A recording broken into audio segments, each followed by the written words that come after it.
सबसे आपके पास क्या नंबर आ रहे हैं? इससे ज्यादा आ रहे हैं क्या? नहीं, 6 और 6 ऐसा दिख रहा है। कांटे की फाइट है, यहाँ भी कांटे की टक्कर है। यहाँ पर भी बराबरी की लड़ाई है। हम तो आपको आगे दिखा रहे हैं, आपको तो ज्यादा खुश होना चाहिए। बहुत अच्छी बात है, ऐसे ही रिजल्ट आना चाहिए। जो सुनामी का बात बीजेपी ने किया, वही सुनामी बीजेपी को साफ कर देगी। जो वो कह रहे थे कि वो सुनामी आने वाली है, बिल्कुल सुनामी आ रही है तृणमूल के फेवर में, और बीजेपी को साथ लेकर के जाने वाली है वापस समुद्र में। तो ये बता दें कि देखिए बहुत प्रामाणिकता के साथ ये रुझान हमारे स्क्रीन पर है।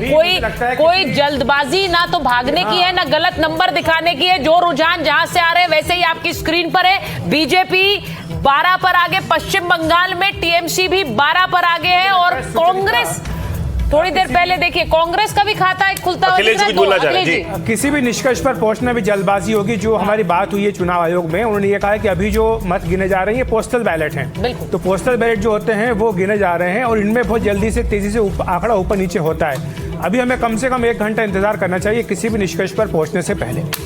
जी, तो आपको बता दें दर्शकों को, बीजेपी 13 पे आगे चल रही है, टीएमसी 12 पे आगे चल रही है। 27 सीटों के पश्चिम बंगाल से रुझान आ गए। 13-12 टफ लड़ाई है, कांटे की लड़ाई है जो आपको रुझानों में इस वक्त नजर आ रही है। और साथ साथ देखिए झालमुड़ी भी बन रही है। कौन झालमुड़ी में बाजी मारेगा ये भी आप देख पा रहे हैं स्क्रीन पर। 13 पर बीजेपी प्लस आगे है, और देखिए कांग्रेस, बड़ी चीज देखिए, कांग्रेस भी 2 पर आगे नजर आ रही है रुझानों में।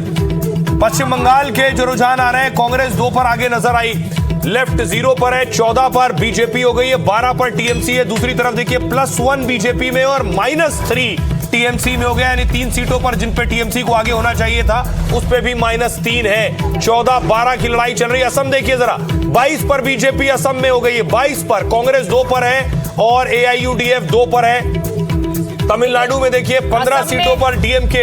केरला में इंटरेस्टिंग है, यूडीएफ 10 पर आगे चल रही है, 17 सीटों के रुझान है। बड़ी बात है क्योंकि पोस्टल बैलेट में अगर कांग्रेस आगे आ रही है, इसका मतलब ये है कि या तो सरकारी कर्मचारी या वो लोग जो बाहर रहते हैं उन सब ने कांग्रेस को वोट दिया है।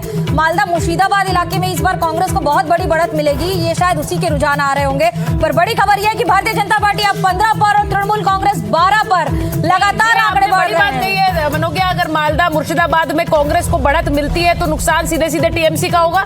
तो ऐसे में क्या आप इन नंबरों को थोड़ा सा हमारे दर्शकों को समझाइए भी, क्योंकि कांग्रेस पिछली बार जिस तरह से सफाया हुआ था, इस बार बढ़त बनाती हुई दिखती है आपको चुनावों में। 2 पर आगे चल रही। इस बार कांग्रेस के खाते भी खुलेंगे। कांग्रेस बहुत बेहतर भी करेगी पिछली बार के चुनाव से पश्चिम बंगाल में, खासतौर से मालदा मुर्शिदाबाद इलाकों में, क्योंकि जिस तरह से मेहनत की है अधीर चौधरी हो, भले जीते ना जीते ये अभी नहीं कहा जा सकता, क्योंकि वहां लड़ाई त्रिकोणीय है, बीजेपी, टीएमसी और उनके साथ साथ कांग्रेस के अधीर रंजन चौधरी हैं। पर जो कैंपेन किया गया है, जैसे मौसम रून वापस चली गई तृणमूल कांग्रेस छोड़कर, और उन्होंने घर घर जाकर कहा कि मैंने टीएमसी में जाके गलती की थी।